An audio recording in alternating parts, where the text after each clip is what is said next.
Brought to you by Nova शुद्ध घी। जब जब खाए दिल खुश हो जाए सदियों का नोवा शुद्ध देसी घी, सपना स्वस्थ भारत का। I love ghee. CM Yogi Adityanath एक बार फिर से जनता के बीच अपना संदेश पहुंचाने में कामयाब रहे और उन्होंने इस बार ऐसा संदेश दिया है जिससे जनता के बीच में खुशी की लहर है। उन्होंने इस बार भगवान श्री कृष्ण और मीरा से जुड़ा हुआ किस्सा सुनाया जिसे सुनकर हर कोई हतप्रभ रह गया। क्या कुछ कहा सीएम योगी आदित्यनाथ ने इस दौरान, आइए वो सुनते हैं। मीराबाई मेवाड़ की रानी थी, महारानी थी, लेकिन सामाजिक समरसता का कितना बेहतरीन उदाहरण उन्होंने प्रस्तुत किया। अपना गुरु उन्होंने माना सदगुरु रविदास जी महाराज को, और रविदास जी के सानिध्य में उन्होंने उस समय जो उनसे दीक्षा प्राप्त की, उनका सानिध्य प्राप्त किया, परम कृष्ण भक्त बन करके। अगर वो केवल मेवाड़ की रानी होती, महारानी बनती, उनको यह यश प्राप्त नहीं होता। जो कृष्ण की भक्ति ने उन्हें सदैव के लिए अमर करके हर भारतीय के मन में उनके प्रति एक आस्था का भाव जागृत कर दिया है। आउट ऑफ बॉक्स जब हम आकर के कार्य करते हैं तो उसके परिणाम ऐसे ही आते हैं।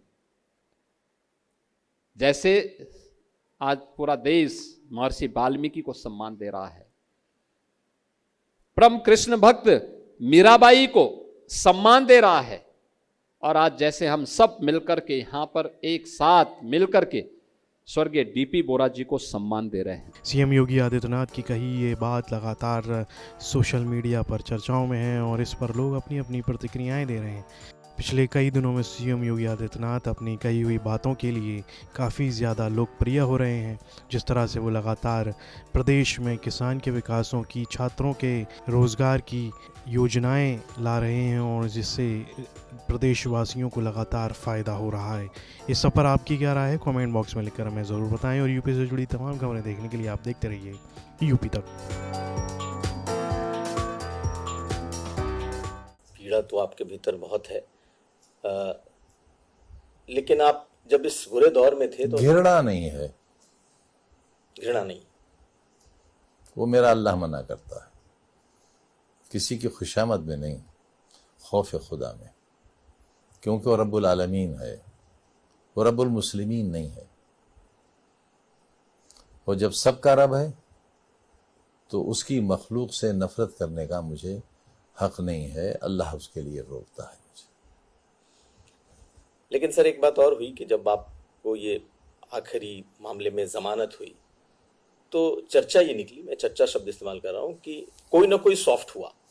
क्या दिल्ली सॉफ्ट हुआ, क्या लखनऊ सॉफ्ट हुआ, कहीं कोई बातें हुई? अरे भाई, सॉफ्ट तो जब होते ना, जब वो धाराएं वापस हो जाती, उनमें जमानत हुई है भाई, उन धाराओं में बेल हुई है। अभी मेरी हाजिरी बाकी है उसके लिए अदालत में जाने की, और मियाँ इतनी सी धाराओं के लिए सौदा करूंगा, इतनी सी धाराओं के लिए? पिद्दे को तोप से मारोगे आप? इतना घटिया समझ लिया आपने मुझे कि सौदा भी करूंगा तो इतनी घटिया बात के लिए करूंगा?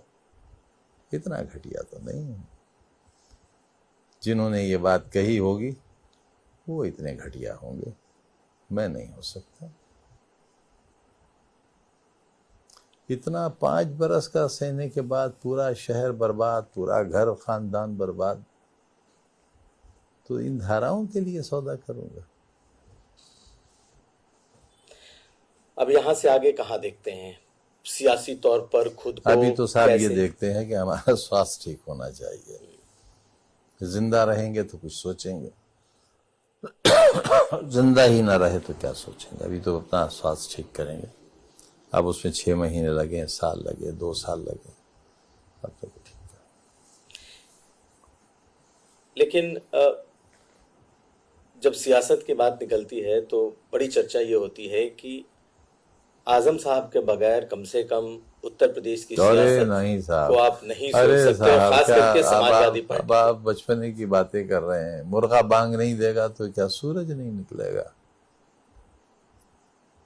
ये निज़ाम दुनिया ऐसी ही चलेगी। हम नहीं होंगे तो हमसे बेहतर चलेगी। हमारे लिए दो चीज़ें हैं, एक जिसके सामने सर झुकाएं वो बस एक है, अल्लाह, और वो जो उसका मैसेज लेकर आया है वो है मोहम्मद सल्लल्लाहु अलैहि वसल्लम। ये दो हैं हमारे लिए, जो हमारा कलमा है, ला इलाहा इल्लल्लाह मुहम्मद रसूलुल्लाह।